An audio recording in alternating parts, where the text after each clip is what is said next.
2021년 12월 21일 이슈체크입니다. 문재인 정부 청와대 민정수석들의 순환사가 반복되고 있습니다. 문정부의 5번째 청와대 민정수석 김진국 민정수석의 아들이 입사지원서 논란으로 결국 오늘 사퇴했는데요.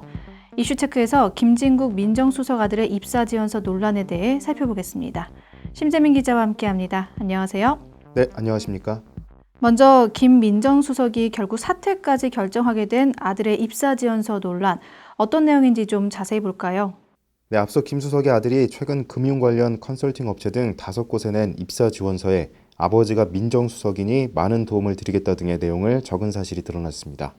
세부적으로 보면 그는 자기소개서의 성장 과정에 아버지께서 김진국 민정수석입니다라는 내용만 적었습니다. 그리고 학창 시절을 기재하는 안에는 아버지께서 많은 도움을 주실 겁니다라고 적었고, 성격의 장단점에는 제가 아버지께 잘 말해 이 기업의 꿈을 이뤄드리겠습니다. 경력 사항에는 한번 믿어보시고 저에게 연락을 주십시오. 저는 거짓말을 하지 않습니다. 라고 기재했습니다. 아울러 김 씨는 이력서에 2018년 3월 용인대 격기지도학과를 졸업했다고 적었지만 실제 용인대를 졸업하지 못했고 다른 대학으로 옮겼다 자퇴한 것으로 전해졌습니다. 네, 내용을 보면 부적절한 처사다, 이런 비난을 피하기 어려워 보입니다. 어떻습니까? 네, 이 같은 사실이 퍼지면서 아들 김 씨가 아버지 김 수석의 지위를 이용해 부당하게 취업하려 한 것이라는 지적이 이어졌습니다. 특히 아버지가 민정수석이다라는 내용을 써낸 것으로 알려지면서 이를 두고 부적절한 처사라는 비판이 이어졌는데요. 절차적 정당성을 지키지 못한 채 소위 아빠 찬스를 통한 편법 취업을 노렸다는 지적도 나왔습니다. 이에 대해 청와대는 김 수석이 아들의 입사지원서 작성 제출에 개입하지는 않았다고 밝혔습니다. 문 대통령이 김 수석이 직접 개입한 사실도 없음에도 사의를 빠르게 수용한 것은 대선을 앞둔 시점에 특히 청년층이 민감한 공정 이슈가 불거질 것을 우려했기 때문으로 보입니다. 이런 논란 속에 결국 임명된 지 약 9개월 만에 청와대를 떠나게 된 김진국 민정수석. 이번 정부 들어 민정수석의 자리가 계속해서 바뀌는 순환사를 겪고 있지 않습니까? 네, 그렇습니다. 이번 정부 출범 후 청와대 민정수석실은 갖은 구설에 휩싸여 왔고 이 탓에 수석들 역시 오래 자리를 지키지 못하는 일이 반복됐습니다.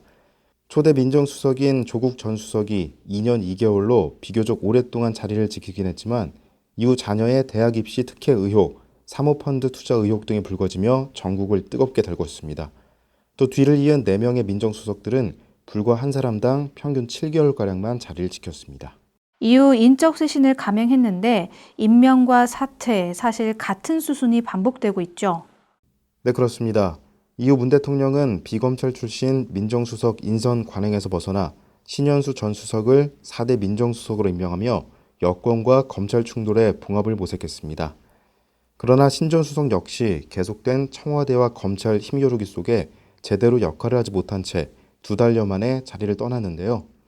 그렇게 5대 민정수석이 된 김진국 수석의 경우 임기 끝까지 청와대를 지킬 것으로 예상됐으나 아들의 입사지원서 의혹에 불거지면서 조기 낙마할 수밖에 없었습니다. 기강을 다잡아야 할 민정수석들이 이처럼 임기를 채우지 못하고 청와대를 떠나는 일이 반복되고 있습니다. 결국 또다시 공석이 된 민정수석 자리 어떻게 될까요? 네, 차기 대선이 3개월도 채 남지 않은 상황에서 문 대통령이 6대 민정수석을 발탁하기도 쉽지 않으리라는 관측이 나오고 있습니다. 일부에서는 민정수석실 선임 비서관인 이기현 민정비서관이 당분간 대행을 하지 않겠느냐는 추측이 제기되고 있습니다. 코로나19 등의 영향으로 취업시장이 얼어붙은 가운데 이번 논란은 문재인 정부가 내세운 공정과는 거리가 멀어서 취업 준비생의 사기를 꺾을 수 있다는 비난으로까지 이어질 조짐을 보이고 있습니다. 이에 대해 청와대 고위 관계자는 드리고 싶은 말씀과 사정이 있더라도 국민들이 느끼실 정서 앞에 청와대는 즉시 부응해야 한다고 전했습니다. 이상 이슈체크였습니다.